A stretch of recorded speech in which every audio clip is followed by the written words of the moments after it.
Hi, this is Kara, and this is DIY on the House.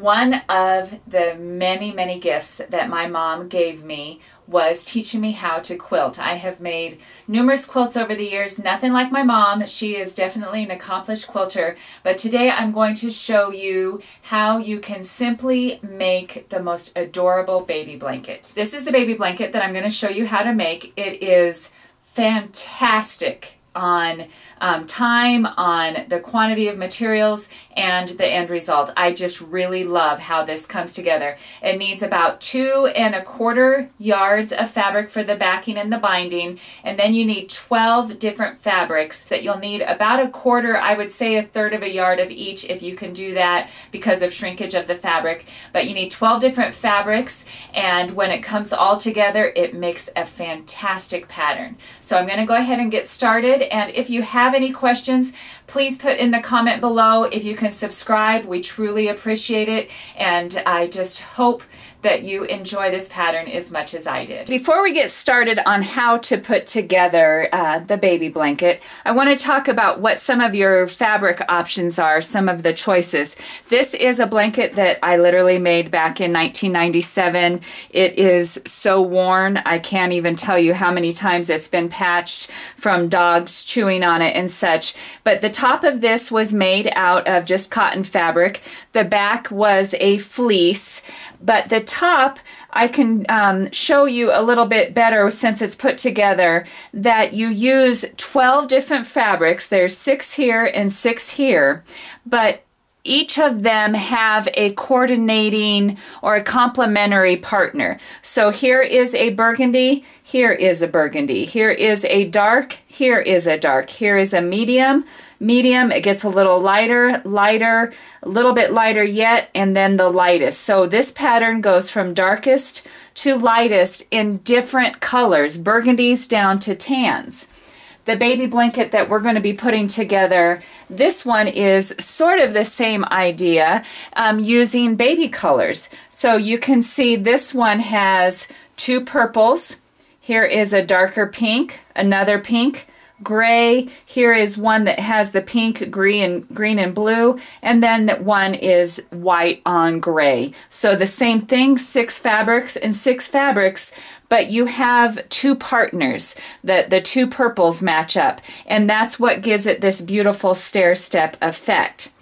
This one here is a throw that I have made for our niece, and I'm going to be sewing these strips to make a coordinating one or a matching one for the groom. The niece is getting married, so I thought I would make a husband and wife throw. And so this one here uses all the same color tones, only going from light to dark. So here we have 2 darks.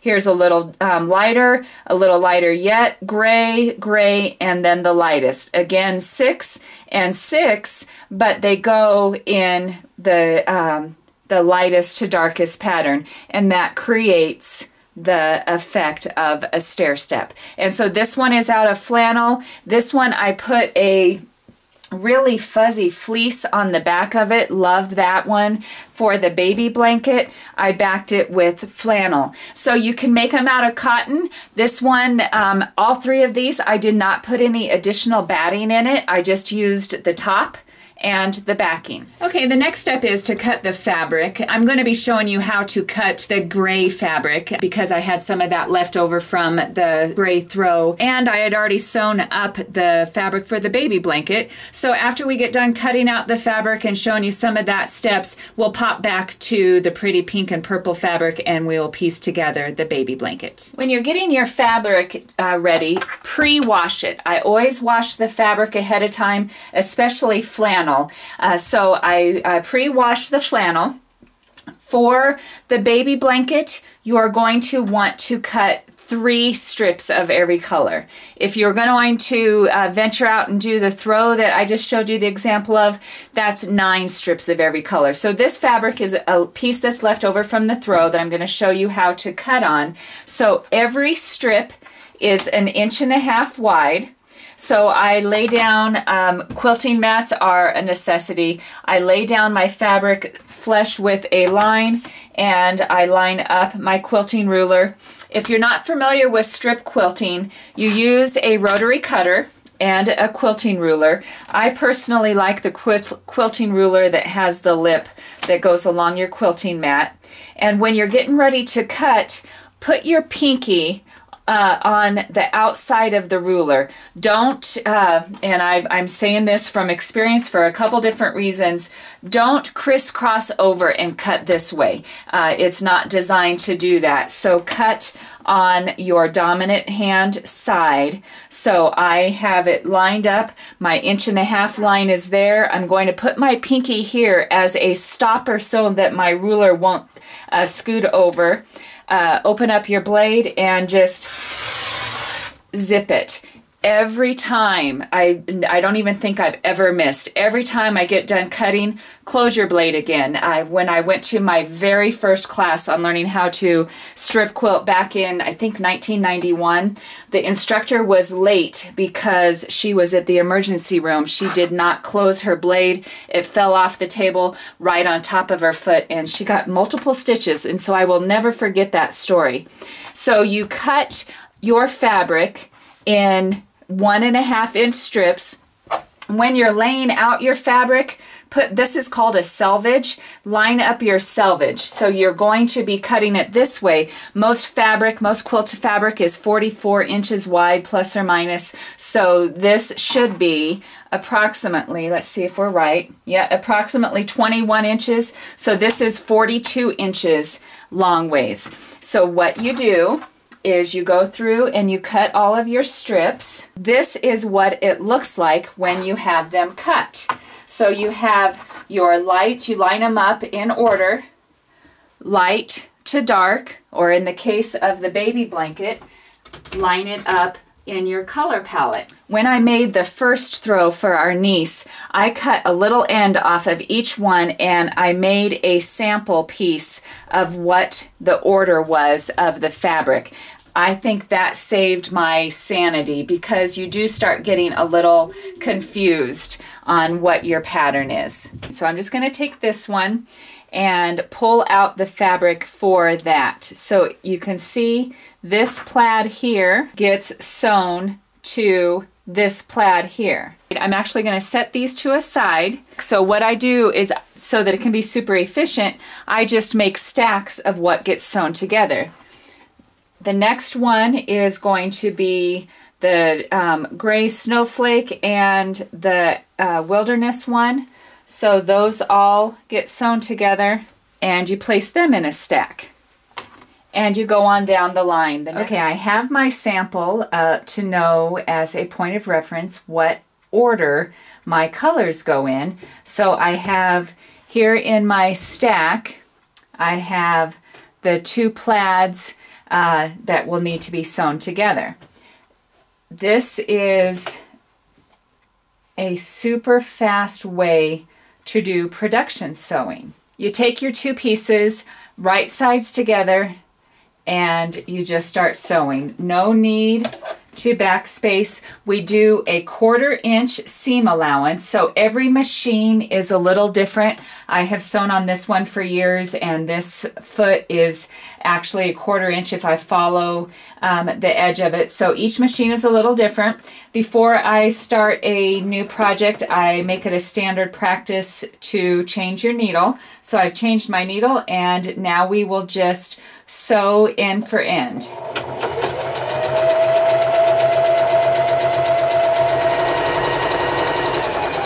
Okay, I'm getting to the end of this first piece, so this is where the production sewing comes in. You just take your next two and you get them ready, lining up the long edge, and continue here. And get this one ready to feed right in and continue. And you do that for all of the colors in this stack.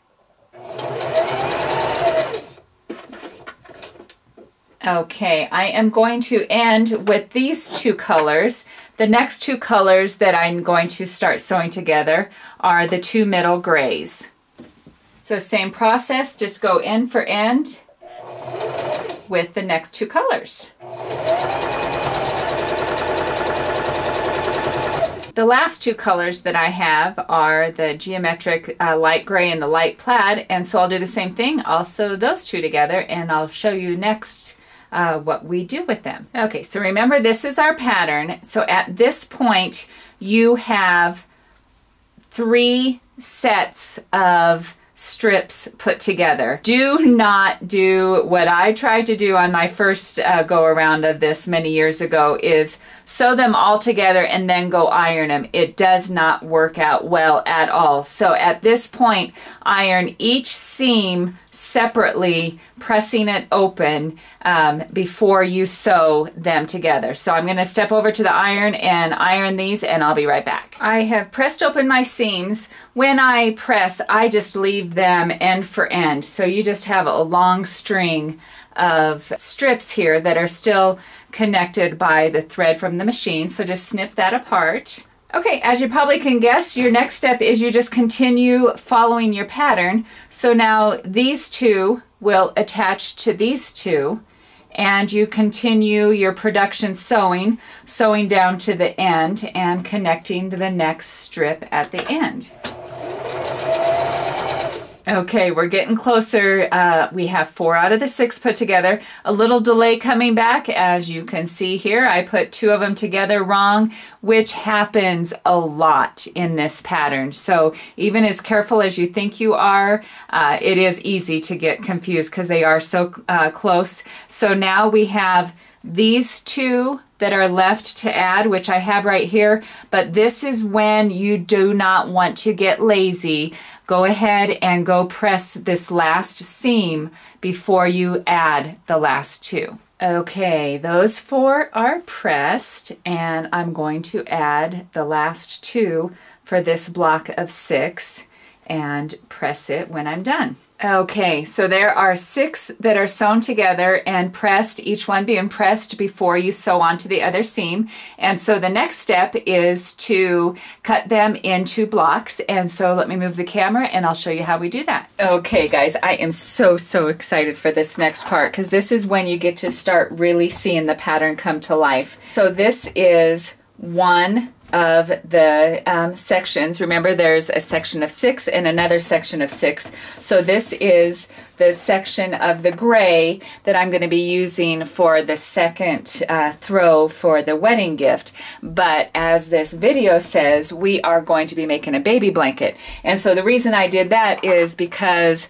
I was just a little excited when I made the first baby blanket that I kept on sewing. So then when I got done and thought, darn it, I wanted to show you guys how to do this, I had already sewn them all together. So lucky for you and lucky for me, I have enough here to make a baby blanket, and I still had strips to sew together on the throw. So win-win. You guys got to learn how to cut and sew the strips together. Now you're going to see how to put the baby blanket together. So what I've done just here as I've been chit-chatting, this is one section of 6 and this is the other section of 6. All of them need to be cut into 6-inch blocks. So we're going to go ahead and do that on each of these. This is why it will become very apparent of why you needed to press these after every seam. If you were going to just sew them and then try to press them and hope that they spread out, it would not give you an accurate square. Okay, line your strip along one of your lines on your ruler and square up your ruler with your mat. Put your pinky on the edge to hold the ruler and just zip it. And now you have a square edge. This ruler is a 5-inch ruler. They make them in all different sizes. This one here that I have actually worn off all the measurements, this is a 6.5-inch ruler. So just find one that works for you. This one is actually a 6-inch ruler, and it's really good for small projects, but I really do like the one that has the lip that goes on the end. So this is 5-inch, add an inch there, so we have 6-inch blocks. Hold your pinky and just go along and zip your 6-inch. And you need to scoot it back over, ran out of space. Anytime you move it, need to just readjust, line it up with your line, and continue to zip. That is actually a pretty quick little process there. I have all of them cut, and I have them in the 2 stacks. So here is the 6 that starts with a lavender polka dot and goes through a gray on white. And here is the 6 that starts with a solid lavender and goes through to cartoon characters, which is gray on white. Now we get to lay it out in the stepping pattern. But to remind you, here's the baby blanket that I finished, and you can see what we're going to be doing. We are going to be going solid lavender, polka dot lavender, solid lavender, polka dot lavender, solid lavender, and that goes all throughout. So I'm going to show you a simple way to get this laid out. Okay, I first am going to lay all of the polka dot ones going up and down like a checkerboard.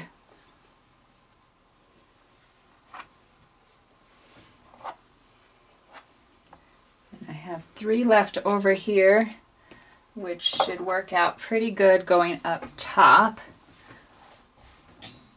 Okay, so those are all of the polka dotted lavender going to the left, all of them going up and down in a checkbordered pattern. Now you take your solid lavender, and all of them will go facing down in the empty holes.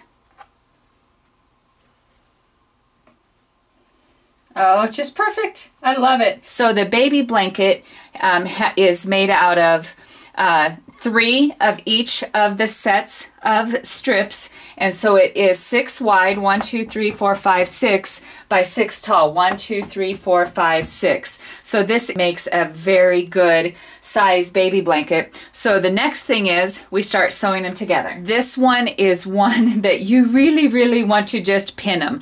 I tried it once where I just laid them all in one direction and thought I would be smart enough to be able to remember once I got to the sewing machine. Didn't happen. I did a lot of ripping out. So what I do is I just start on one side and I flip it over, and then just continue flipping your row over and putting a pin. I'm not lining up my edges at all right now. I am just flipping it over, right sides together, and this is just to make note of how they go together. Okay, so this is the last row here, and they are just loosely one pinned together so that when I go to the sewing machine, I can do the same production sewing method, because I'm going to do that for the whole quilt, that I'll zip this one and just keep on sewing, and you'll be amazed at how fast this goes together. So I'm going to go ahead and pin the rest, and we'll get to the sewing machine. Okay, I'm back at the machine, and I have my 6 rows pinned loosely. I'm not pinning for precision, they're just pinning to know which 2 pieces go together, right sides together. So I'm going to line these up on the corner. On this, I do not put a pin in there, and on the next step I'll show you that I do on when I'm attaching the rows, but we're just going to line up the corner.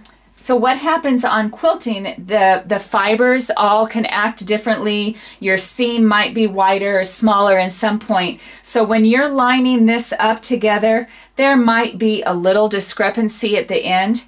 That is when you pull the short one a little bit. Be careful if you pull this one, your seam might separate, which is fine. I've had to go back and slip stitch if it separates a little, because remember, you have just cut stitches, and so there's no back spacing or back stitching there. So we line it up, and as you sew, you pull the fabric so that they end as close as possible on the other corner. Okay, so that is one row. I'm just going to pick up another row and continue to do the same thing. Line up the corner. And so again, now we have our solid one is on the bottom and our roses on top. So line them up and go. So you do that for all of your rows. I have now sewn each of the 6-inch squares together into the 6 rows. So here is a line of 6 blocks all sewn together. So at this point, we need to put our puzzle together to get it into the right pattern. So I'm going to just lay it out loosely. This one has a up and down polka dot, so that means the next one is going to be a horizontal solid. So then we have here's an up and down, there's an up and down polka dot, and here's a solid. And then you can see how this pattern is going to start coming together by following the dark lines down the stair step. So at this point, this is where the pinning comes in, and it is actually very crucial. Lay them right sides together, and the seams will need to match up. So this seam here is going to be matching with this one, and it is really important to put a pin in every single one of these corners. So here's your next one. The two match up. So by putting a pin in each one, while you're sewing, if there's a little bit that you need to adjust while you're sewing, you at least know your next corner will be matching up, especially on a pattern that has so many lines. Having as close to corners as possible and will make it look really good. And just on a side note, there is no such thing as a perfect quilt, so you won't have perfect corners, but you'll have some pretty cute ones. So I'm just going to continue to pin this, and then we'll go to the sewing machine. Before I go to the machine, I think I should tell you, so I've laid this back out, so this one's pinned here. I take it to the sewing machine pinned fully. So now this one is going to go right sides together with the next row, and we continue to pin along this edge. Each of my rows are now pinned together, and I will start sewing them one at a time, taking the pins out as I go. And as I said, if there's a little that you have to pull one side or adjust, this is a great way to make sure your corners match up. So I'm just going to do a straight seam and show you what we have going on.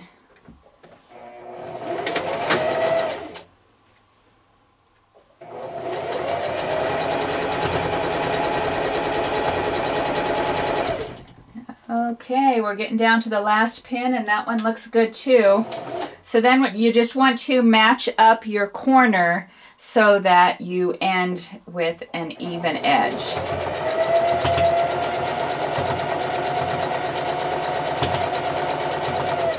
And since we are going to be binding this edge, I do back stitch on the beginning and the end of the seam. Let's see what we have. So it looks pretty good. Our corners are matching up, and I think I'm good to finish sewing the other seams. I have it all pieced together, and looking at my pattern, the stair step is there. My corners are pretty much matched up all the way across, and it's looking good. So the next step is to put a backing on the quilt, and on this one I'm just doing a flannel blanket, so I'm not going to do batting in between it. I am just going to back it with a piece of flannel. I moved the cutting table out to our living room so you could get more of a visual of how you sandwich your quilt. So this is my backing. I have it wrong side up, right side down. So this is just a flannel backing that I have cut to be at least 2 inches bigger than my quilt. So this quilt is roughly measuring, I believe, 34 by 34. So your backing, you want it to be at least 36 by 36. So I have smoothed it out and I have squared it up with the edge of my table. At this point, you go ahead and you clamp with just a variety of different kind of clamps. You have big, little, you have cheap ones, you even have binder clamps from the office section. These are tablecloth holders. These little clamps here, Ross picked up at Harbor Freight. So those are just a variety of little clamps that you can use. And go ahead and clamp down all the sides of your backing. And smooth out the fabric to keep it nice and smooth. So as you can see here, the backing of the fabric does not extend to the edge of the table. So that's when you take just standard painter's tape and you tape the backing down to your table.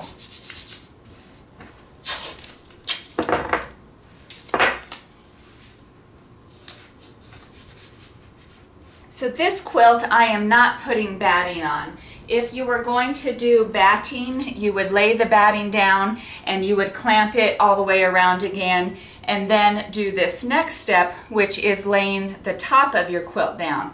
So you lay wrong sides together and smooth out your quilt, squaring it up with the edge of your fabric. Leave at least 1 inch all the way around your quilt so that when you are done pinning it and you go to machine quilt that you have enough room for air on the edges.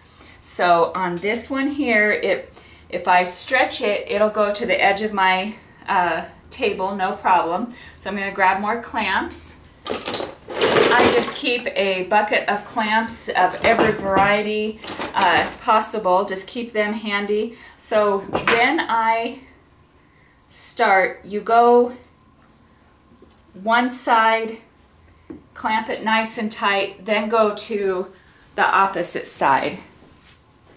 Smooth it to you and clamp it nice and tight. Same thing here. I'm going to take another clamp it nice and tight there. Then go to this opposite side and just going to smooth and clamp on this corner. I really don't want to put tape on my quilt. You do have cases where you have to, but on this one I think we're going to be able to get a pretty good secure clamp by doing this corner and then that corner, and the center should stay tight. I'm going to take this big clamp off and replace it with a little one so that I can use it to reach clear over. So here I have pulled, now placing a big clamp there, and that is pretty tight along there. I think I might put one little piece of tape just in the seam allowance area, just for good measure. There. And now I'm going to continue to clamp the rest of it. Okay, truly the more clamps the better. At the next step is safety pinning it together, and the more clamps you have, the tighter your pins can be. And then when you go quilt it, I'm going to machine quilt this, then when you go quilt it, the least amount of movement will make a really nice project. Now we are going to pin the quilt. I have a tub of pins here that none of them are closed up. So don't let your children sit down and start closing these up, because you do not want them closed up. You want to have a bowl of pins that you can just drop handfuls on at all around the top of your quilt so that you can pin the quilt. And The rule of thumb is you want to have a pin with within a fist distance of each other. I am at this point decide which pattern I'm going to do to machine quilt this. I am going to do what they call stitch in the ditch. I am going to do a grid and stitch in the seams between the squares. So I do not want to put a pin in these seams, because while you're machine quilting, you're constantly stopping and having to undo those pins. So I'm going to put 2 pins in each square. When you put them in, just leave them open. Just go all the way around the quilt and leave them open. Then you go back with this handy dandy tool, and I'll have the link in the description down below. But after you've pinned your quilt, you just simply use this and go around the quilt and close up your pins. So I'm going to continue to pin this. Only have a couple left here to close up. It's actually a really fast process when you get going. I got to thinking, if you don't have tape, or maybe you're on a surface that you can't tape the backing or the edge to, there have been several times where I've had to put some sort of a weighted object on the backing so that you can just hold it still while you pin. So I think I have most of them closed. Inevitably, here's one. Inevitably, you'll get to the machine and you'll see one that you have forgotten. But at this point, I can go ahead and unclamp it and take it to the machine, and we will start machine quilting. I'm back at the machine, and I'm going to go ahead and machine quilt this. When you machine quilt, it is best to use a walking foot. And what it does is it grabs the top fabric, and the feet on your machine grab the bottom, and so that they move it together. So you can usually get a universal walking foot to fit your machines. This one fits mine, and it's just real simple to change out. I have the machine set up with pink thread. When I machine quilt, I try to make the thread as invisible as possible, because as you get going, you will see that there's no such thing as a straight line. And if you had a really bright, bold thread, it would be really obvious. So as I said, I am going to stitch in the ditch. So you put your needle right in the seam, in the ditch of the line that you're going to be going. So on this pattern, I am going to go all in one direction. So I'll have 1, 2, 3, 4, 5 lines of quilting in the ditch in one direction. Then I will turn it and go the other direction. So to get started, you just get going, you backstitch in the beginning, and just simply follow the seam.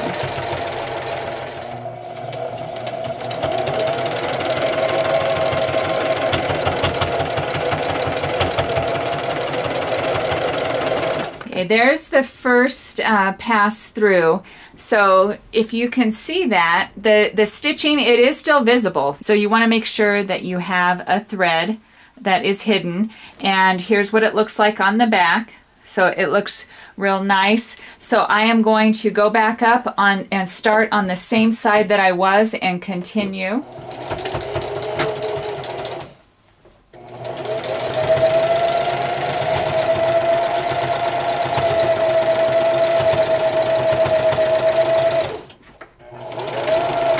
I just finished the last pass going one direction. Now I'm going to turn and go the other direction. I'm keeping the excess backing on there now. I have not trimmed it.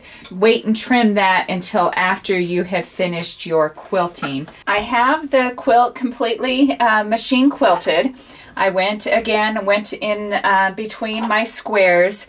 On the back you can see the grid pattern, and it worked really good. If you don't pin it really nice and tight, sometimes you'll get a pucker on these corners. I wouldn't stress about it. There's not much you can do about it. You can only pin it as tight as your fabric and your table will allow, but it looks like I avoided puckers on that one. So now you take your handy dandy little tool and you remove your safety pins. This thing is seriously a lifesaver. I've done it without it before, and your fingers are just raw by the end. So I'm going to take this off, and in a minute I will zip down the backing and prepare it for binding. Now we can even up the excess backing with the edge of your quilt. So I just line up quilting ruler. There are going to be places where it's a little shallow. You just want to eyeball it to get a nice even match up between the top and the bottom, and then you just zip off the excess and move your quilt around to get your edging cut off.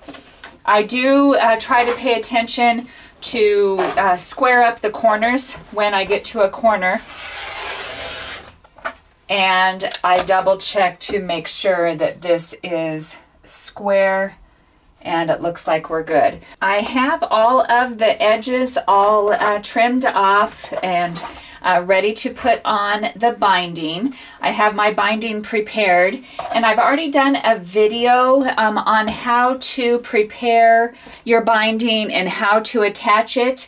So check out that link below. So I'm going to go put this binding on and show you the finished product. Okay, that's a wrap for another edition of DIY on the house. If you can give me a thumbs up, I would truly appreciate it. Hit the subscribe button. We have so many videos planned that I would love you to be able to enjoy them as well. And as always, thank you for joining DIY on the house.